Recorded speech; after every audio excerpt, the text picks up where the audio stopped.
All right, if you can grab a seat, we're going to get started. Appreciate that. Our speaker, Mick, served in corporate America for 12 years, and during that time accepted Christ about 1988. He then spent 7 years serving in elderly and prison ministry, and after moving to the Midwest, was asked by the church they were attending to consider a children's pastor position, and he spent 7 years as the children's pastor in Kansas City, Missouri, and then the last 12 years in Cedar Rapids, Iowa. His passion in ministry is to equip children to be the church of today and to complement and equip pastors as they train up their children.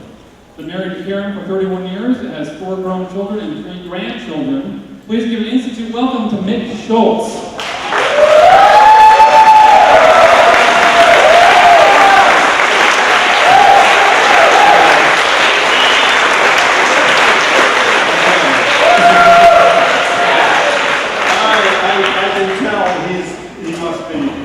You guys to do that. Okay. Thanks, Andy, for making him do that for me. All right.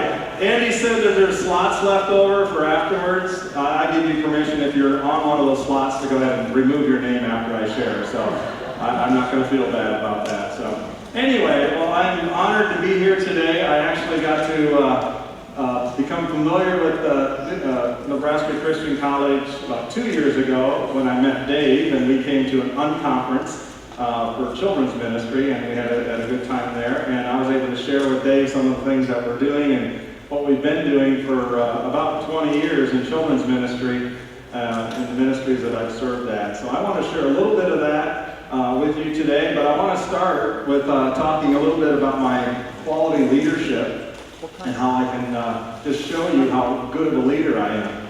And it starts with a guy who was born about 2 years ago. He's my grandson, and I was watching my son parent, and I started seeing tendencies in my grandson, and I thought, lead your son, lead your son. I'm thinking, okay, when do I step in and lead my son and how to lead his son? I'm just like, it's just parenting. It's just basic leadership. And I was watching, I saw these tendencies, and I thought, and then we got the opportunity to have my 2-year-old grandson at my house for a weekend. So he stayed with me all Friday, and I have Fridays off. So I was with him all by myself on Friday. All those tendencies that I was seeing, of course, my great leadership was just helping him overcome those tendencies, and I didn't see any of that manifested. It was great. And I even shared with my wife on Friday, how it's just, these are definitely, we just need to talk to my son and help him help his son.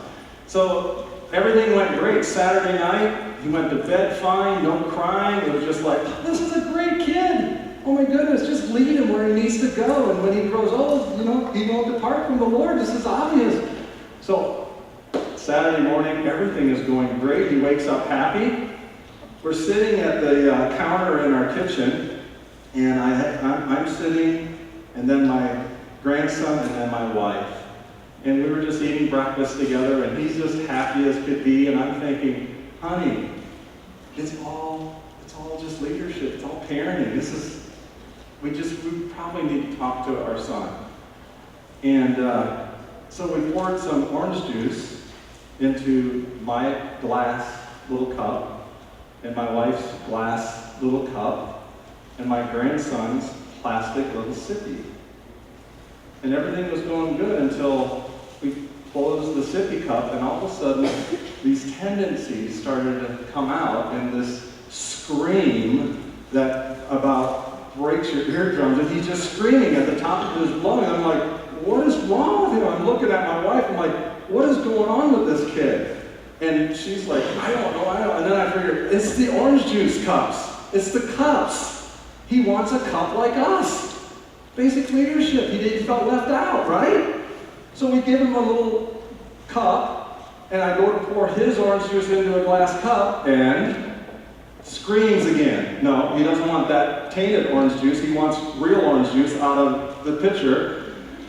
So I'm like, are you kidding me? And I looked at my wife, I said, we're going to cater to this? And she goes, he's our grandson. I'm like, good point. So we fill his cup with more orange juice from the pitcher, and everything is good. Just like that, he's back on the team. He's ready to follow. The only problem is he never drank out of a cup before. So he poured it on his chin and down his shirt. He had this angry look at his face. He grabbed his cup, and he looked at Karen, my wife, he looked at me, and he dumped it right in my crotch. I was like, now, to show you how far I came as a leader, from when my kids were young, my face told it all. My wife just looked at me and said, Mick, no. And I listened. Years back, I wouldn't have listened. I would have, well, I can't tell you what I've done. I would have been in jail because I don't think statute of limitations has run out. But it shows you, despite your best intentions, and when you think you got it wired, leadership is a dependency on God. It's dependency on Christ. And no matter how good of a leader you are, when you start patting yourself on your back, you better be careful, because God will humble you. Our leadership is so dependent on God's leading that really, I can honestly say, the things that have worked out the best in my life and my leadership have been the things that I probably have invested in or thought of the least. The things that work out like not so good are the things that I put all of myself into and didn't depend on God. So that's probably the capsule that I just want to share with you before we start. I'd like to start in prayer, and then I want to kind of get into some of the things that I've learned. These are Mick-isms, a lot of them, but I didn't create these. These are things that I've either stumbled upon, I heard somebody say. They're really things that, if you go to enough things, you live long enough, you just hear these things from different people. So I'm not telling you something that's new. These are things that really God has just given me over the years, 12 years working for a corporate world, and then now almost 20 years working in ministry. So let's pray. Father, I thank you for this opportunity, Lord, just to share some truths that you've shared with me. And Father, I pray that today won't be an information session. I pray that today what is shared will be life-changing. Lord, it would be equipping. It would be something that would impart into us, that would change our leadership style so that we will lead in the way that you designed us to lead. So we would be not just students, but followers of you and becoming who you designed us to be. I pray this in Jesus' name. Amen. Amen. Well, if you notice on my brochure, I started off with a picture of a bunch of kids. I couldn't help myself. I'm a children's pastor. I'm proud of it. I don't plan on not being a children's pastor. God may have different plans, but that's my plan, is to be a children's pastor until I can't. After camps and stuff, I think that's getting closer than I want it to be. But I work with children a lot, but I have a passion for ministry. And Andy said I worked, before I was a pastor, I worked in elderly ministry and prison ministry for 7 years as a layperson, and I just have a passion to do ministry. It just so happens the church I attended had an opening in children's ministry and said, would you take it? And that developed in me a passion for children's ministry. So that's where the pictures come from, and where do I start? I just listed some in your brochure. You don't have to pay attention to it, but I listed out some places to start. Where do I start as a leader? And these are things that I've realized over the years. One is always be under authority. Always be under authority. When you walk out from under authority, you're walking out on your own. And that's pretty exciting for a while. You get to have it your own way, but there's no covering, there's no protection, and there's no one there to pick you up when you fall down. If you go out under your own without being under anyone's authority, and that could be your senior pastor, it could be your executive pastor, it could be God himself if you're a senior pastor yourself and you don't have an eldership over top of you. But even a senior pastor should have an elder or a board overseeing them, just to be making sure that you're under someone's authority. Okay? That's number one. The second, and this is really important, especially if you're not a senior pastor in a senior role, and that is make sure your vision lines up with the vision of the house. And whenever I use the term house today, I'm really referring to the local body that God has put you in. Okay? God has put you in a local body. And that's what he designed for all of his followers. And when I say make sure your vision lines up with your house, both positions that I took as the children's pastor, I'm a why guy. I ask why do you do that? Why do you do this? And they were both established churches. And when I was asking the why questions, there was a problem. The why we did children's ministry didn't line up with the vision of the house. And so the things that we were doing in children's ministry weren't lining up with the purpose of what God said. This is the DNA, this is the vision of what this church is supposed to do. If your church is a missions church and you don't have children working on missions, guess what? You'll never accomplish the vision that God has planned for your house. If you look at children's ministry, youth ministry, you're making up 30% of your church is made up of children and youth. And if you're not investing and releasing them to fulfill the vision, you can never fulfill the vision of the house. So that's a key. That's key. And it's key to success. Here's why. Whatever the vision of the house is, that's normally what gets lifted up as the hero in your church. Try to recruit volunteers for children's ministry when it doesn't line up with what the house is doing. If your house does small group or life groups, whatever you want to call it, your children's ministry better have small groups, because go try to recruit volunteers to come and stay with the children when adults are doing life groups or small groups. It's almost impossible. If it doesn't line up with the house, you can't answer the question, why are you doing this? Does that make sense? Okay. The next one, make sure your vision and direction and roles are clear.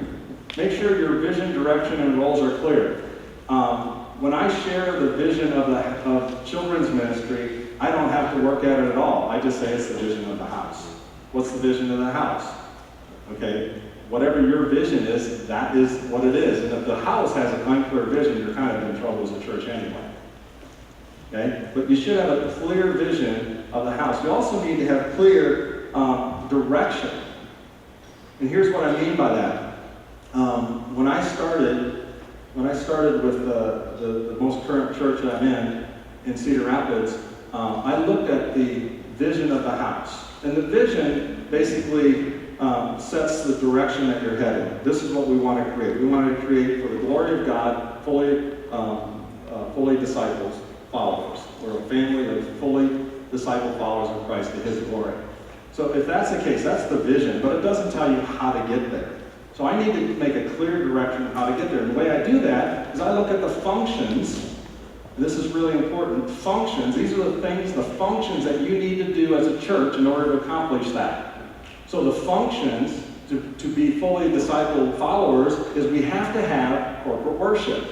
And this isn't me making this up. This was the elders made this up. We have to have corporate worship. We have to have life groups. We have to have discipleship. Life-changing means. Whatever you want to fill that in with. Okay? Basically, smaller groups to help you get into the Word and study the Word. So you have to have worship. You have to have discipleship. You have to have equipping. You have to have equipping. And so these are just our churches, so don't write them down like this is there's different churches that have different functions, but these are the functions that we have. And then we also have to have the releasing. Releasing of stewardship, of funds, of time, talent, treasure. Those are the 4 functions that we have. Well, when I started as a children's pastor, we have 2 services, now we have 3 on a Sunday. But back then we had 2 when we first started. Children's ministry did Sunday school for the first service. Then we did Sunday school for the second service. Then on Wednesday night we had a great program, but when you boil down what function that program did, it was called Awanas and tree climbers and the brigade and pioneer girls. They did all of these programs on Wednesday night, but when you boil down, the function of that is the same as Sunday school. That is discipleship. So for children's ministry, we were doing the same thing 3 times. All good stuff, but we were doing one function 3 times. So we had to have a clear direction of how we were going to get to the vision. So we established the direction by saying, okay, when are we going to do worship? So now, every Sunday, and that is, by the way, if a person only comes to our church once, if you're an adult, you only come to the church one time, where do you think they should go? Worship service. So, we need a worship service for every service that the adults are meeting. So we have children's church for anytime when kids would come. So we have children's church or a worship service for kids, just like we do for adults. If somebody stays for 2 services, then we have what you would call Sunday school. And the key component of that Sunday school is small groups. Kids talking amongst each other about spiritual things with a facilitator, an adult, who facilitates truth. But the kids are discussing in that small group how God is alive in their life. And that's a key to small groups, is to have not to just teach, but to share how that teaching then comes alive in your life. So those 2 components were both introduced, and we're doing both now on Sunday morning. Equipping. How do you equip kids? Well, we can do it on Sunday, or we can do it on Wednesday, or we can do it a different night. We know a different night doesn't work, but we already know we're doing the same function still on Sunday and Wednesday with the Sunday school or the small group. So we introduced equipping, and it was very challenging to move the equipping or remove the Sunday school from a Wednesday night. But we were able to do that because we set direction. We need to do equipping, and so Wednesday night is when we decided to do the equipping. And I'll be sharing a lot more in a little bit about how we do that in equipping kids for ministry in a little bit. Okay? And the last arm is the releasing arm, and that is finding opportunities where the kids can do ministry. And again, I'll be sharing a little bit more about that in a little bit. But those are the functions that we decided. We were very clear on not only how we were going to do that, but when we were going to do that. We weren't going to do it so fast that everybody that's been in ministry gets thrown off the boat, because we just throw all those programs out and we turn the ship really fast and everybody falls off. These people who have been sacrificing and serving so faithfully, we needed to have that transition really slow. And as a leader, that's my job, to make sure we don't turn too quickly. So we had a lot of people, and it took a lot of time to transition from the old way we were doing it to the new way. Okay? And the last is make sure the roles are really clear. So if you come on the team, here's your role. This is your role. This is your job. As a leader, it's your responsibility to make sure that everyone knows their role. If they don't know their role, they're going to get disoriented, and you're going to lose them as a servant, as someone who's serving with you. Okay? Next, success matters. Basically, if you look at your ministry, what you're doing, or it doesn't matter even if it's not a ministry, whatever you're doing, if you're the leader, if success doesn't matter, then it doesn't matter. Then you better move on and do something that matters. It's hard to get volunteers that don't matter. One of the things that I observed is volunteers who are serving. And I want to be careful here, because I believe Sunday school is one of the most critical parts of spiritual maturity for kids and for adults, because it's life-changing. That small group time is life-changing. But traditionally, we focused on Sunday school as being a place to teach kids about the Bible. Just give them information. Information is important, but when it comes to the context of it changing a life, it doesn't matter.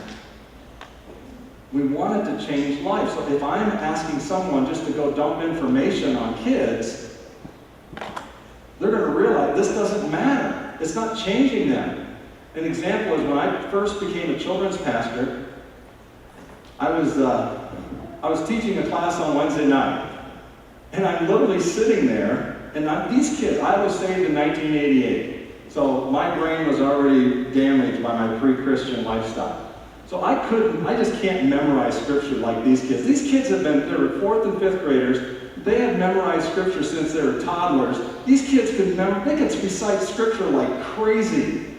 As I'm sitting there talking to them, literally a girl does a cartwheel right across in front of me. I'm like, what are you doing? And while I'm looking at her, this other kid was wrestling with a guy, and he fell up against me, and I fell back, and we were using a classroom for a school, and I fell back, and I fell onto a desk.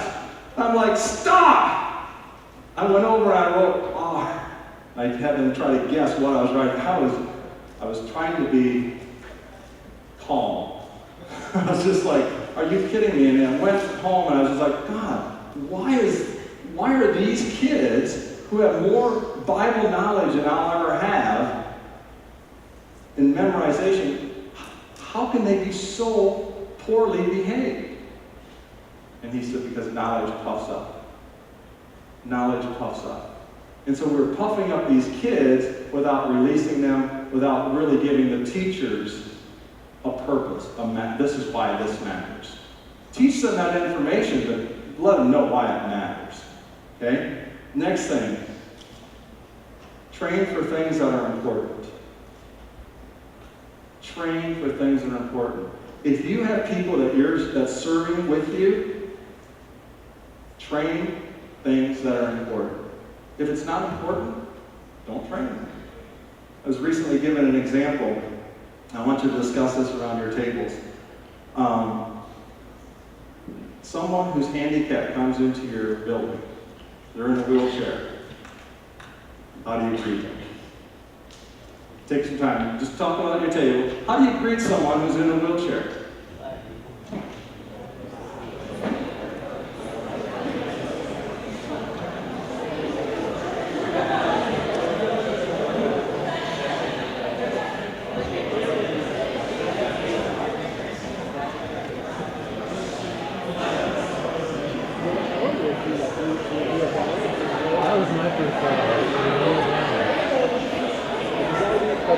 We're gonna go one way to the other. Yeah.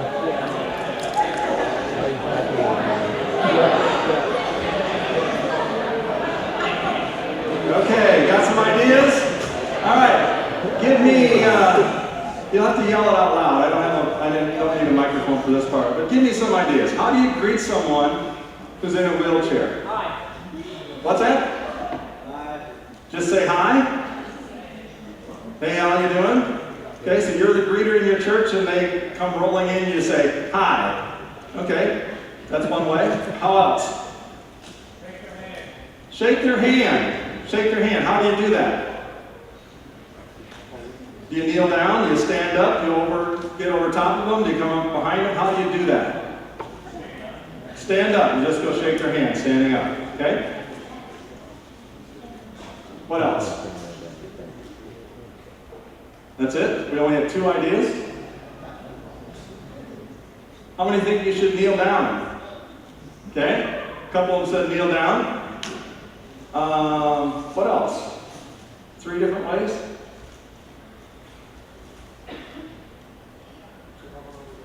Do you think there's a... Wait. You could ask if you just go into a place where they really want to sit and introduce them to people. Okay? Just like you would anybody else, right? Greet them. Hey, can I help you find a seat? Okay? The reason I wanted to do that, and I was told there's a right way. Do you want to know the right way? Okay, they said the right way is actually to get down to their level. And then you greet just like everyone else. If it's a single lady and you're a man, you don't embrace them, you don't give them a hug, you kind of play it by ear, just like anyone else, but you get down to their level. Now, the reason I said that is because if you do it wrong, you could offend that person and they wouldn't come back to your church. So is that important? Yes. Well, if it's important, better train it. And just imagine all the parts as a leader, your job is to think through what could happen, what's likely to happen, and if it's likely to happen, I need to train it. If you want kids, if you want your teachers to teach a certain way, train it. If you want them to break up into small groups, train it. And here's another part. What you expect through your training, you better inspect. What you expect from your training, you better inspect. I went to Uganda, Africa, and I did some children's ministry training on how to work with children. And the lady that was over there who met with us, she said, Mick, we have people come here and they leave and it only lasts for a couple months. How do we make it stick? And I just said, I don't know where I heard it from, but I just said, well, if you expect it, you have to make sure you inspect it. Go back and inspect what people have trained you on. And just like that, the Lord said, you're not doing that. So guess what I did? Went back home, started inspecting our Sunday school classrooms, and I have been training for 3 years the importance of small group interaction. So after you teach your Bible lesson, you've got to break the kids down so that after you told them what happened with Moses at the Red Sea, and you get them around together, and then you tell the kids, go ahead, have you ever been in a situation where you thought there's nothing I can do, we're in serious trouble, and you needed help? Go ahead and share that. That's how we train. Every class, we write all of our own curriculum, and that's in every lesson. I went back and I inspected. We've been training for 3 years. I inspected, and guess how many teachers were doing that part, which we believe is the life change conduit for children. That is the most spiritual mature, that's the best we can do for spiritual, not salvation. It's good for salvation, but spiritual maturity, we believe that's where it happens. But guess how many teachers, as important as that is, guess how many teachers were doing it? 0. If you train it, and it's important, you better inspect it. That's your job as a leader. If you think it's important, you got to inspect it. Next, reflect on lives changed and what has been accomplished. I'm going to look real quick, Ephesians 2:10. I just learned how to use these things, so. Usually in children's ministry, something happens and I end up just having kids read theirs because they have these now. But in Ephesians 2:10, it says, for we are his workmanship, created in Christ Jesus for good works, which God afore prepared that we should walk in them. We have all been created for good works. And when I always read that, I always thought, yeah, God gave us good works that we need to do. But just recently I heard someone sharing, and he was talking about that word works. That word works isn't works. Because works wear us out. Works is, I finished this ministry, I finished this task, I finished this, and you got all your accomplished list. What it really means is, works means life change. There's results. There's a change. So when it says you were created for good works, it means you were created to change something. You were created to change something. As a good leader, I believe God creates a holy discontent in you. That something, whatever it is now, it can't stay like it is. This is my job. God has called me to do this, and he's created this holy discontent. And so when I took over children's ministry, I had this discontent with the way children's ministry was done. I had the blessing of not being a part of children's ministry ever in my life. So I came in asking, why? Why? Why do you do it like that? That doesn't make sense. Why would you do the same things every time? Why? And just my thoughts is every why, if you ask why enough, it should lead back to God. God's desire. No matter what you're talking about, if I ask why enough, it should lead back to God. Okay? I'm going to jump down. No, I'm not. Let's stay where we're at. Okay? But we need to have life change. We need to look at what we're leading and say, is it making a difference? Your generation is one of the coolest generations for wanting to have something changed. You're cause-driven. I'm like, well, I've always wanted to be like that, so I want to be your generation. I'm a little older for it, but I've wanted I wanted things changed. But that's what that means, is that we're part of something that's changing. Next thing, this is, obviously I think all these are important. So the next one is, plan to get beyond the starting line. We work so hard in ministry to get people fixed that we forget that that's not the goal. We try to get families fixed so they function well together, but that's not the goal. The goal is to have them going out and impacting people for Christ. So in your ministry, don't plan just to get to the starting line. That's one of the things that I see in children's ministry. It's like the whole goal is to get them to know the whole Bible. And I'm like, no, that's just where you found, that's a foundation to get started. I want kids taking off. I want them doing ministry.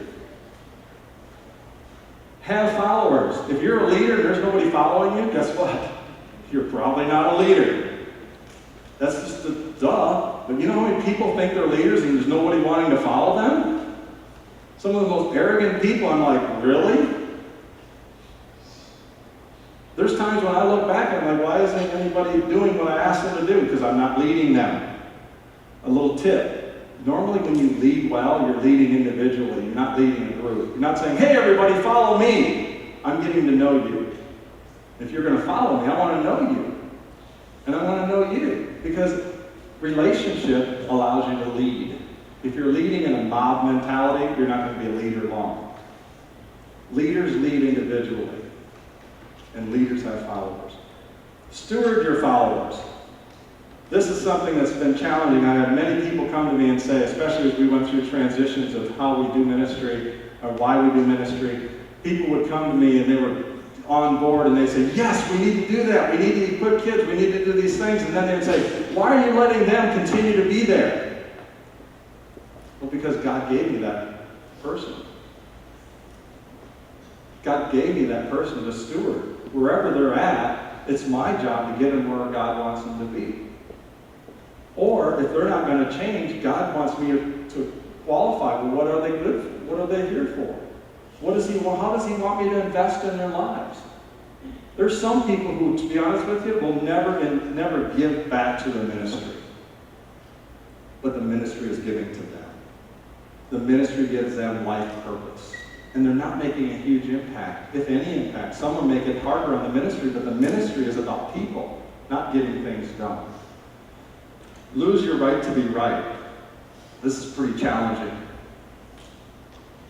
especially for us perfectionists. I am right. This is the right way to do it. Well, you know what? You may be right, but you've just lost a whole bunch of followers. Lose your right to be right. And then next is know how to approach your followers.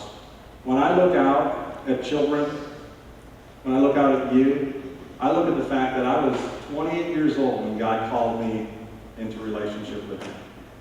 28 years old, and I think, wow. I look at you and I'm thinking, what if I would have been your age and I would have known Christ? You have so much more potential than I could ever have. And I look at everyone that way. I look at kids and I think, wow, they're only 2 years old and they're accepting Christ, or 2 years, second grade and they're accepting Christ. They're 4 years old and they're accepting Christ. Look at the potential. And there's a whole room full of them. Look at the potential. And I think I consider them more highly than myself. So let's look at the next part. We're going to go through this next part really quick. Okay, in Philippians 2:3, it says, do nothing out of selfish ambition or vain conceit, but in humility consider others better than yourself. When you look at your followers, consider them better than yourself. Jesus Christ came from heaven, God Himself, and He came down and He put Himself as our servant. And He modeled for us how to lead. We lead through serving. I said, take selfish ambition, what I want, or vain conceit, I'm better, out of the equation. If I'm leading because I think I'm better than, if I'm leading because I think that I want to be the one that everybody knows and looks up to, then I'm not the leader God's called me to be. Consider them as better than yourself. And it's got to be something you truly, truly believe. I look at kids and I'm like, oh my gosh, they're better than me. They know more scripture than me. They have so much more potential than I do. I'm a hick boy from Wisconsin. I grew up in the summers not wearing shoes. I loved it. I was a hick boy. And God has allowed me to do ministry that is just blowing my mind. Can you imagine what he'll do with these kids? Can you imagine what he'll do with you? Consider what God has planned for them. I just consider the potential. What God has planned for you? What has God planned for the children that I get opportunity to minister to? I'm just going to take a couple minutes here to finish up. And I know that Andy's probably going like, Mick, you came here to talk about this and you haven't even touched on it yet. The reason I wish I had more time. But what I've done is taken these principles, and I've not trained adults. We're actually taking these principles and training kids. My passion is equipping kids because of the church of today. And I just really quickly want to go to the next slide if you would. When I approach the followers, which are the kids, I approach these types of people. They're young, they're part-timers, they're agenda-driven, they're irritating, they're bossy, they're controlling. I approach them as if that's who they are because that's where they're at. And God's allowed me to lead them into ministry despite this being their personality. And you might even know some adults that have some of these traits. So I get the opportunity to do that. And a couple of things I talked about before, knowing your direction. Let's go to the next slide. It's important that you have kind of a target. I know what we're targeting on these kids. I know that the target for these kids is spiritual maturity. We have a ministry that's targeted towards spiritual maturity. That's the target. Now the tool I'm going to share with you briefly, but there's a couple of important rules that I have for hitting our target. Rule number 1, determine where your organization is out of line with the vision of the house. We already talked about that. Rule number 1, develop a strategy and plan for implementing it. Okay? Rule number 1, 1 Peter 3:15. I'm not going to take the time to look there, but you might have heard this verse. It says, be ready to give an answer to anyone who would ask for the hope that lies within you. You got to be able to answer the why question to everyone. I look at kids, when they say why, I can tell them why. Why are you holding a microphone like that? Why are you being quiet in the sound booth? Why are you praying before you do ministry? Why are you telling us we have to evaluate each other? Because it makes a difference, because this can impact and change a life. We've got to be able to answer the why question. The same for the hope that lies within us. I've got to be able to answer that for anything that I'm leading. The next part I want to refer to the MTAs, Ministry Training Academies. This is what we use to train our kids. And I talked to you just a little bit about Training Academies' goal is spiritual maturity. The training academies are ministry training areas where we train kids to do ministry. And this is just the hook. Kids love this stuff. As a young boy, I got to be an altar boy. If I didn't get to be an altar boy, and by the way, you got to be an altar boy if you were at church first. So I was on my mom. My dad wasn't around. So my mom, we got to get there first, because if I'm not the altar boy, I'm getting slapped in the back of the head for moving around during church. I want to be the altar boy because I want to do something. So we want to release kids in doing something, but we're not going to do it just because they want to do it. We have conditions. So the training academies are where kids are in pursuit of Christ. They have desire to pursue Christ, and we say that's manifested through good behavior at home, school, and at church. And the parents can do the home and school, and I can do the church. And as long as you do that and maintain regular time and devotions, then you can participate in the training academies. Last year, we had 39 kids who didn't miss a day of devotions the entire school year. We have 100 kids in the ministry, which means that 100 kids are doing regular devotions. Regular devotions. And they're creating spiritual maturity because not only because they're doing that, but then on Wednesdays they come and discuss it. They discuss what did they learn? What they pick out a verse from that week and they talk about what did it mean to them. And the kids lead the devotion time. After that's done, then we train in ministry. And this is the good part. Remember I talked about 30% of your kids being children and youth? Well, if you don't include them in the vision of equipping, if you don't do that, then I'm missing out on all these volunteers. I have almost 100 kids ministering on Sunday. What's really cool is those kids grow up. I don't know if you know that about kids. They become middle schoolers. So we have about a third of our Sunday school teachers are middle schoolers and high schoolers. They're leading the classes. We have some adults that are just in there because they're required to have adults in the classroom. They're small group leaders, but the youth are leading our Sunday school. Our kids are, the children, 3rd through 5th grade, are leading our worship. Children, 3rd through 5th grade, are running our tech group. We have a T-Squad. T-Squad is the blue group up there. They do my PowerPoint announcements. They make me lazy. They're my tech people. They run our sound, our video, our lighting. We have an adult or a supervisor who oversees them. One of our supervisors is a middle schooler who went through the training academy. And they teach them not only how to do it, but why it's important, why it changes lives. We evaluate everything. If the worship leader is leading worship on Sunday, they're evaluated on how they did. What are 2 things they need to do again? And what are 2 things that if they lead again, they need to change? They learn to get constructive feedback. We have an A-team who does all my sets and designs. For our family experience, they have a 20 by 10 foot set that they built and designed and did it all themselves with adult supervision. We have a drama group. We have a puppet group. We have a game planning group. They plan the games and they line up with the message for that day for our kindergartners, and they go in and execute it so teachers get to watch kids in action. These are our training academies for kids, and it's creating spiritual maturity.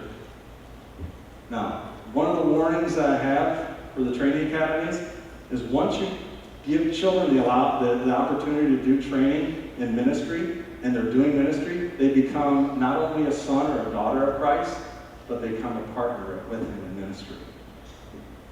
They actually become a partner. When our kids pray together for ministry, there's no girl and boys, there's no cooties.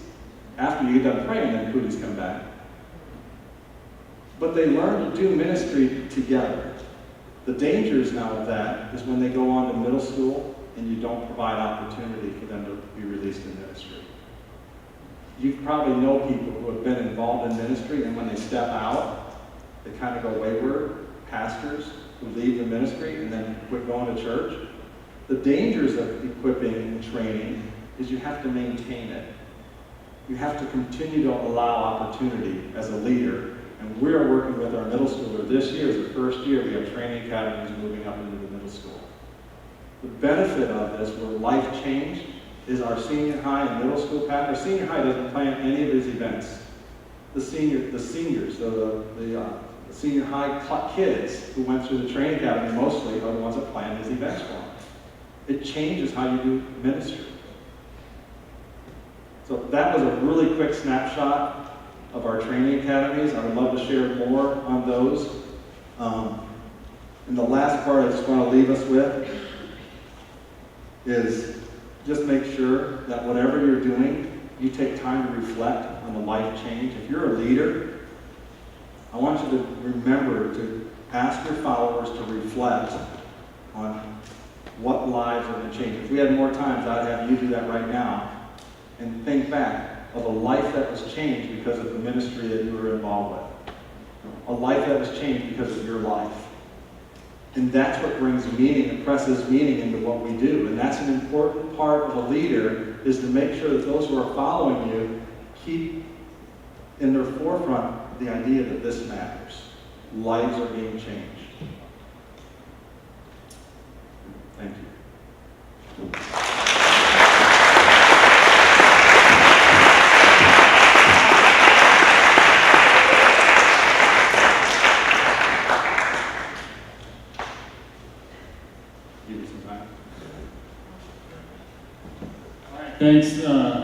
Thanks, Mick. Good stuff. Hey, if you've got questions for Mick, you can tweet them using hashtag NC Institute, and we'll try to get to some of those in a minute. A couple questions I had as we were talking, and I started thinking about, some of the ministry I've been doing locally in church, and you talked about transitioning slowly.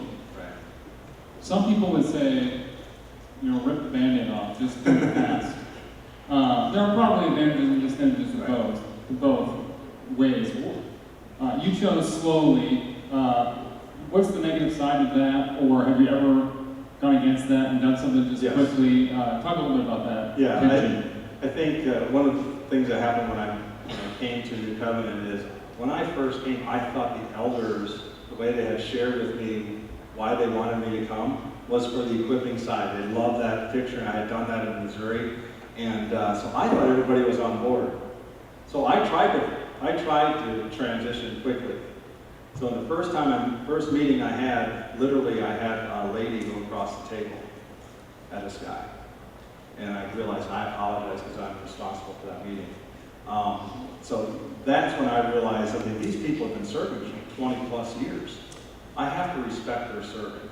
And the other part is, and I think Joshua gives you a good example of it, when he took over the Promised Land, he didn't take it over all at one time because, now I'm not comparing our volunteers as infidels, but he said, I didn't take over the whole land because the land would be left barren.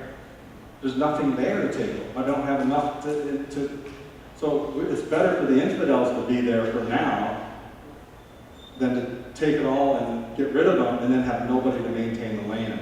And part of it is we didn't have the resources nor the volunteers to really make the whole transition. So I think that's key, having your leadership on board and then making sure you count the cost. Do I have the resources to make a quicker transition? There's some things now, because we have relationship, we have favor, since then we've made a lot of changes. Our family experience, our family ministry came in like that.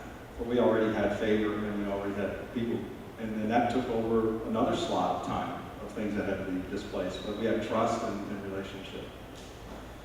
Yeah, so, volunteers in children's ministry is absolutely key, right? There's always so many kids, we're trying to get all this stuff done.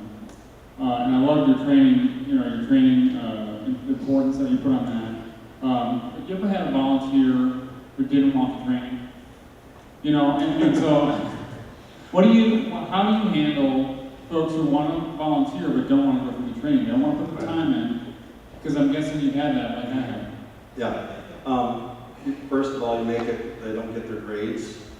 You don't get past your grades and that's what you do with these guys. No, I'm sorry, in our church. That happens a lot because especially those who are hanging on to their own agenda. Remember, I had an example. A lot of people are hanging on to their own agenda. I'm doing this because I've been training. I literally have one guy.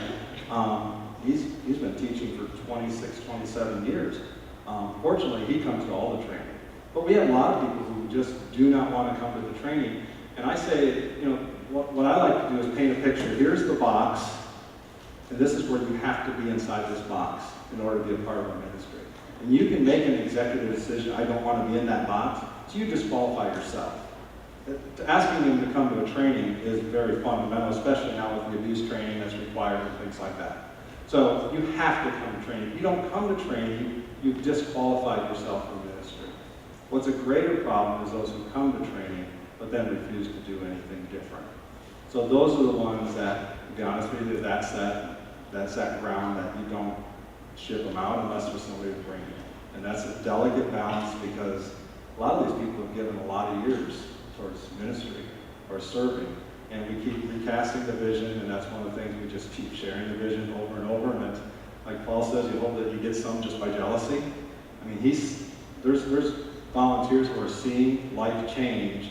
Literally, we had one just recently. This gentleman, he comes from a military background, and we just couldn't get him to make changes. Well, we had quite a few kids, so we actually doubled the classes that same age at the same time and put those classrooms right next to each other. And so he was looking in the other teacher's classroom, and he's like, why did they get this? Well, they're following they're reading the curriculum, and they're actually requesting the supplies just like the curriculum says. And his room was bare, just had tables and chairs, that's it. The other one had a big tarp that looked like water, and little fish were on it, and all the tables were decorated, and all that was available to him. So when he looked over there, he's like, well, guess what's happened since then? He comes early and he sets up his room, he requests all those things. So that's good strategy there. That's cool. Have you ever had to fire a volunteer? Yes. And how did you go about that? I don't like calling it firing. I call it making an executive decision. And I'm not making it, I let them make it. Again, if you have a box, you have a framework, you gotta be able to say why you do what you do. So if I can say, here's what we're accomplishing, here's why we're trying to accomplish it, and I've actually shared with someone, I can't tell you that I'm right. All I can do is tell you that I can only lead the way I believe God's called me to lead. And as long as God has called me to lead this way, this is the requirements, these are the structures. So I'm asking you, either you have to be totally on board, or you need to step aside. And that person chose to step aside. At first went kicking, and then the first thing I do, as soon as I hear there's kicking outside, I say if there's darts that are being thrown, I want to catch those darts, and I don't want to let them go. I'm not just trying to catch the dart because I care about that volunteer. That volunteer served for years, and I care about that person. And as a leader, if you can't care for those who are against you, you probably shouldn't be leading.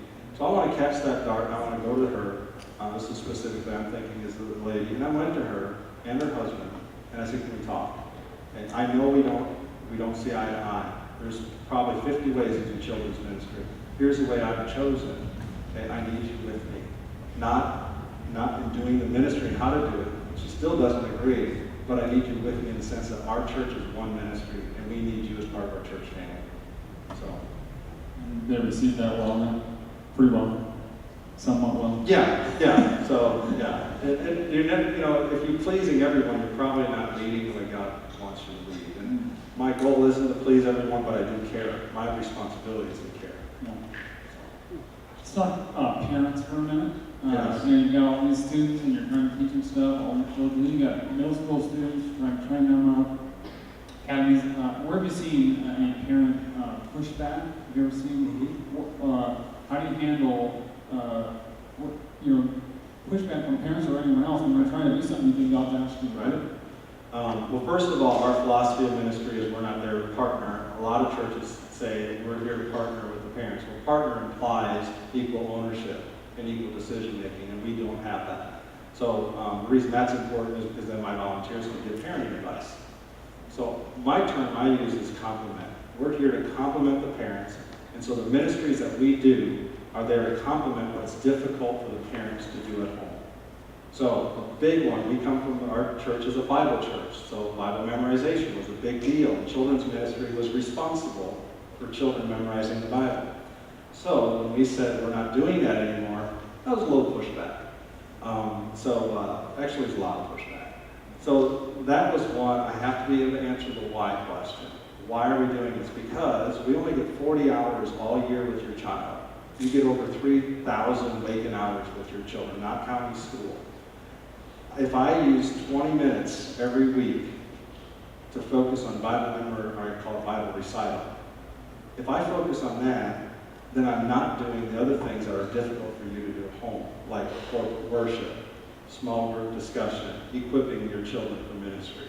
And those are the functions that I believe we're called to do. So since we're called to do that, we are choosing not to do Bible memorization. I would love to do Bible memorization, but I can't do that and do all the things with good use of the resources God's given us.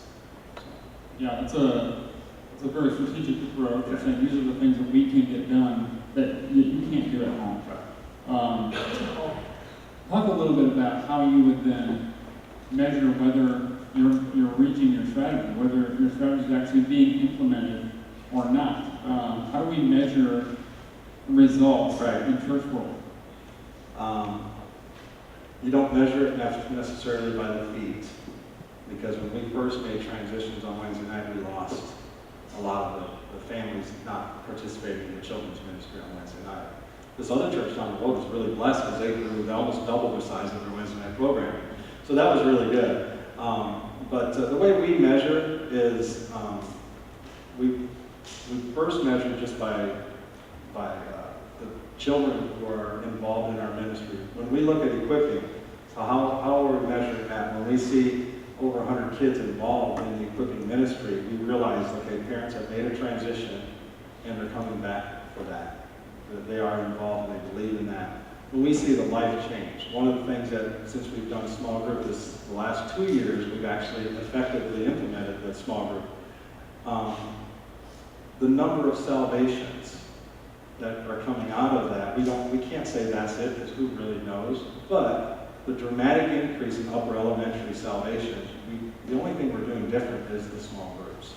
So we see that. So the spiritual maturity, we see that happening because of the number of kids who we know are spending time in the Word. We get lots of positive comments. There's more comments through the training academies and positive impacts on homes. I've been trying to get my child to read their Bible for forever, and now that they're in the training academy, they won't stop. I don't know if Jesse, can we go to the last slide? This is really a powerful young lady. This family was very much against our change to the training academies. And the reason for it is because their oldest child had a disorder and was concerned about her fitting in and how she would ever be able to be a part of the training academies.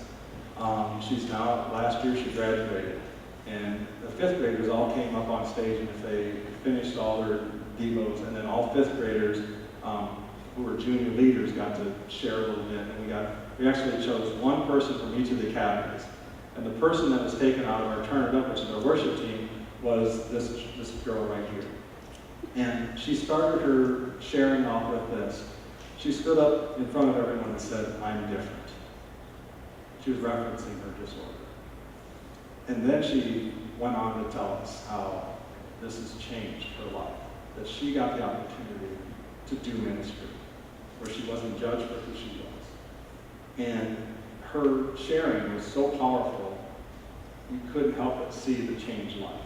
This is what the goal is change life. It's lives that are changed, and she's on a trajectory to serve Christ her entire life. This group had 8 kids who wanted to share, and they said, "No, you only have one." So we see kids' testimonies over and over and over. And then also we see that once they go into middle school, you got this bunch of kids who still have to serve. They have to serve. There's not a question, they just have to serve. And you see it then filter down through high school and on. Yeah, let's talk more about that, because that, I think, really is a key thing to remember, is that these kids that have been trained now by you mentioned this, but they go up to middle school, and if they don't continue to serve, what potentially happens? Yeah, like I was sharing, the relationship that you gain with serving as a partner with Christ in ministry. And this is just my observation. Before when I was in Missouri, it was really sad because we made a conscious effort to not allow those kids who went on to middle school to serve and there's a good why. The why was because those are the role models for the other middle schoolers. The problem was role models were pulled down to the lowest denominator and the worst behavior. So those kids who were at one time serving and on fire for God, there was no avenue for them to be released in ministry. So that was my concern, and our middle school pastor and I have a great relationship, but it's been, we've been meeting for 12 years together, and this is our first year where we're actually able to launch. The difficulty here is it's hard for him to own the vision that I have of equipping. Now, there's different things I can say that, we need to be equipping youth, middle school, that's one of the functions that our church believes in, and that's true. But it's not easy. This is what God has taught him how to lead. It's taken a while. But the danger is the kids, once not doing that partnership thing, is that we get disoriented, especially through that middle school age. There's so much change anywhere, and you tend to drift off away from Christ. Good. Questions out here in the crowd? Let's just go to audience participation mode. Anyone out there question for Mick about anything he talked about or anything he didn't? Yeah. As new young people come in who've not been through their training, how do you get them to catch up and not feel like second class members because they haven't had the same training as the others do? So let me just repeat the question quick. He's asking, how do you catch folks in training who might be joining the program, not from the beginning, but later? Right. Well, first of all, we don't treat them any differently. They still have to go train. All of our kids who have gone through training academy still have to attend what we call our 3-dimensional training, which is the 3 dimensions of an effective ministry, and that is the heart, relationships, and fundamentals. So when they go through that, they basically get a speed version of everything these other kids have been taught.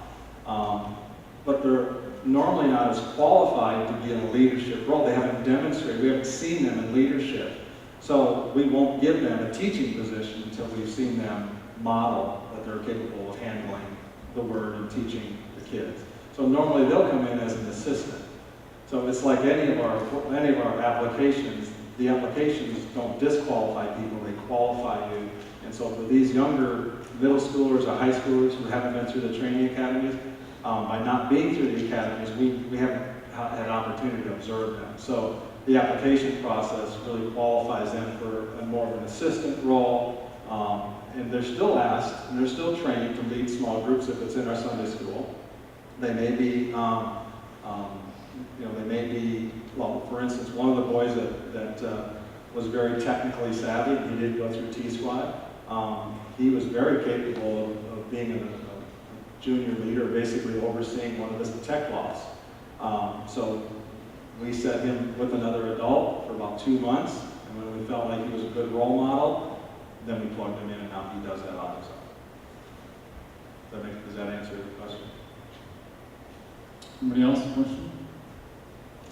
So then is there testimony? Is the kid's testimony part of the application process? You talk about kids handling the word and teaching other children. I love the idea, but I always concern myself with, are they themselves saved up there in front of the other children? To use a testimony as a part of the application or training process so that we know where they're at. Yeah. Yes, it is part of the application process. We do need to know their testimony. No one who is a lead teacher is a non-believer.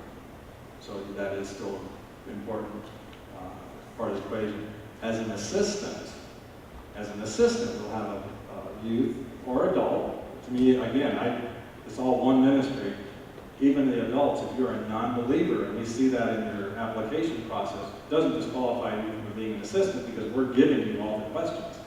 But our leader knows that that person is not a believer and will not be the only other person in the room, so that only other person can help facilitate truth with this other adult or youth. Good question.